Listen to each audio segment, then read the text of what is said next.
Myth और गलत मान्यताएं सिर्फ सोशल मीडिया पर ही नहीं फैलाई जाती, लेकिन कुछ गलत मान्यताएं तो इतनी पुरानी और इतनी दृढ़ होती है कि हर कोई उसे सच मानता है। दोस्तों, आज ऐसे ही कुछ गलत मान्यताओं की बात करेंगे जो सदियों से सच मानी जा रही है, लेकिन वास्तव में वो सच नहीं है। और ये वीडियो आपका नॉलेज अवश्य बढ़ाने वाला है। तो मैं हूं हितेश गिरी गोसाई, आप है द नॉलेज के साथ, और अगर आप नए हैं तो इस चैनल को जरूर सब्सक्राइब करें।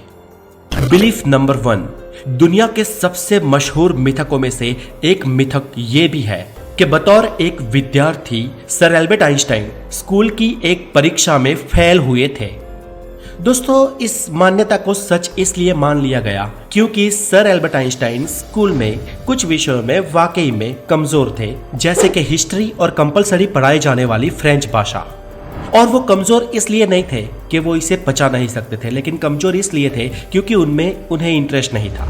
और इसका मतलब ये बिल्कुल नहीं होता है कि आइंस्टाइन एक डल विद्यार्थी थे।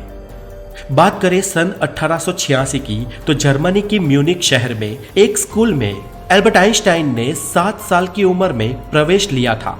और जब वो 12 साल के हुए तब वो गणन शास्त्र का अभ्यास करने लगे थे, जिसका अभ्यास दूसरे स्टूडेंट आमतौर पर 15 और 16 साल की उम्र से पहले नहीं कर पाते थे। यहाँ एल्बर्ट आइंस्टाइन का ट्रैक रिकॉर्ड सिर्फ इस बात पे बिगड़ा कि वो विज्ञान और मैथमेटिक्स के सिवाय कुछ विषयों में कमजोर थे, और इस बात की सीधी असर उनके रिजल्ट पर होने लगी। अब सर आइंस्टाइन जिस स्कूल में पढ़ते थे उसमें सालों से नंबर्स या मार्क्स देने की जगह ग्रेड देने की प्रथा थी, जिसमें नंबर 1 सर्वोच्च और उसके बाद घटते क्रम पर नंबर 6 आखिरी ग्रेड माना जाता था। अब आइंस्टाइन को सन 1896 में वर्ष की अंतिम परीक्षा में 4.9 का ग्रेड मिला था, और राउंड फिगर के तौर पर देखें तो ये नंबर लगभग 5वें ग्रेड में आता था, और इसलिए ये रिजल्ट फेल का है। लेकिन दोस्तों, यहाँ पर यह सच्चाई नहीं है। अब कैसे नहीं है? तो दोस्तों, यहाँ पर सच बात यह है जो ज्यादातर लोग नहीं जानते हैं कि जब सन 1896 में ये रिजल्ट आया था, उसके 1 साल पहले ही यानी कि सन 1895 में स्कूल ने इस ग्रेड की सिस्टम को उलट दिया था। इसका मतलब ये कि सन 1895 के बाद उस स्कूल में ग्रेड नंबर 6 को सर्वोच्च ग्रेड माना जाता था और ग्रेड नंबर 1 को सबसे लोएस्ट ग्रेड माना जाता था, और जिसमें सर एल्बर्ट आइंस्टाइन को 4.9 का ग्रेड मिला था, जो सच में पास तो था लेकिन बहुत ही अच्छा परिणाम था। लेकिन स्कूल ने ग्रेड सिस्टम में ये जो परिवर्तन किया था, इस बात की जानकारी ज्यादातर लोगों को और खासकर तो लेखकों को बिल्कुल नहीं थी, और इसलिए बड़े पैमाने पर यह मान लिया गया कि आइंस्टाइन उस वर्ष की परीक्षा में फेल हुए थे। और दोस्तों, इसलिए सर एल्बर्ट आइंस्टाइन के स्कूल में एक भी विषय में फेल होने की ये मान्यता गलत है। बिलीफ नंबर 2, दोस्तों, अब मैं जो आपको कहने जा रहा हूं शायद आपको उस पर विश्वास ना हो, लेकिन आप भी कुछ रिलायबल सोर्सेज से गूगल सर्च करें, कुछ रिलायबल दस्तावेजों को पढ़ें, तब आप भी ये समझ जाएंगे कि बिजली के बल्ब के असली शोधक थॉमस अल्वा एडिसन नहीं थे, लेकिन ब्रिटेन के जोसेफ स्वान थे। जी दोस्तों, इंग्लैंड के भौतिक शास्त्री जोसेफ स्वान ने बिजली का सबसे पहला बल्ब सन 1860 में बनाया भी और जलाया भी। दोस्तों, जोसेफ स्वान ने हर मुमकिन कोशिश करके बल्ब में शून्य अवकाश सर्जने के अथाक प्रयत्न किए थे, पर थोड़ी बहुत हवा अंदर रह जाती थी। इसके कारण फिलामेंट बहुत देर तक नहीं टिक पाता था, पर कुछ देर के लिए ही सही बल्ब जलता जरूर था। और बल्ब को बिजली का प्रवाह देने के लिए भी स्वान के पास पर्याप्त साधन नहीं थे। इसके बावजूद भी दुनिया का सबसे पहला बल्ब बनाने का फॉर्मूला जोसेफ स्वान ने विकसित किया, इसमें कोई दो राहें नहीं है।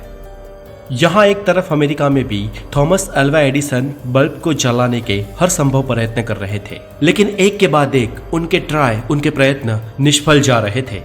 पर थॉमस अल्वा एडिसन बहुत पहुंची हुई चीज थे, और आखिर 19 साल बाद, जी हाँ दोस्तों, मैं अपने वाक्य को फिर से दोहरा रहा हूं, आखिर 19 साल बाद सन 1879 में जोसेफ स्वान के बिजली के बल्ब के फिनोमिना और आइडिया के आधार पर ही थॉमस अल्वा एडिसन ने बिजली का बल्ब तैयार किया, और खुद का आइडिया जोसेफ स्वान ने चुरा लिया है, ऐसा जाहिर में आक्षेप किया। अब दोस्तों, आप ही बताओ, यहाँ 1879 का थॉमस अल्वा एडिसन का आइडिया सन 1860 में जोसेफ स्वान कैसे चुरा सकते हैं? ये सोचने में भी थोड़ा कठिन लगता है। फिर भी बिजली के बल्ब के शोधक के रूप में दुनिया में अगर किसी का डंडेरा पीटा गया तो वो थॉमस अल्वा एडिसन का ही पीटा गया। इसके पीछे मुख्य 2 कारण थे। एक कारण तो ये था कि अल्वा एडिसन इससे पहले भी कई छोटी बड़ी खोजें कर चुके थे और उन खोजों की पैटर्न भी खुद के नाम करवा लिए थे, इसलिए बल्ब की खोज का एडिसन का दावा उस वक्त की जनता ने बड़ी ही आसानी से मान लिया। और दूसरा ये कि दुनिया का सबसे पहला विद्युत मथक एडिसन ने ही स्थापित किया था, इसलिए वो बल्ब को नियंत्रित तरीके से विद्युत सप्लाई देकर लंबे समय तक प्रकाशित रख सकते थे। अमेरिका में मेनलो पार्क नाम के एडिसन के खुद के ही गांव में, घरों में और स्ट्रीट पर भी उन्होंने कई सारे दिए जलाए, इसलिए बिजली के बल्ब के साथ उनका नाम हमेशा के लिए जोड़ दिया गया। दोस्तों, बड़े आश्चर्य की बात उसके बाद हुई जब कुछ वक्त बाद अल्वा एडिसन एंड जोसेफ स्वान दोनों ने मिलकर एडिस्वान नाम की एक बल्ब कंपनी स्थापित की और सुधरी हुई एडवांस आवृत्ति के बल्ब बेचने की शुरुआत हुई। इसके बाद इंग्लैंड ने जोसेफ स्वान को सर का खिताब दिया, पर बिजली के बल्ब के शोधक के नाम पर तो अल्वा एडिसन की ही हुकूमत रही। ये एक बड़ा कटाक्ष है। Belief number 3। दोस्तों, एक मान्यता ये भी है कि आपका जितना अच्छा IQ होता है आप उतने ही इंटेलिजेंट होते हैं। दूसरे शब्दों में इसे कहे तो अगर आप इंटेलिजेंट बनना चाहते हैं तो आपका IQ बहुत ही हाई होना चाहिए।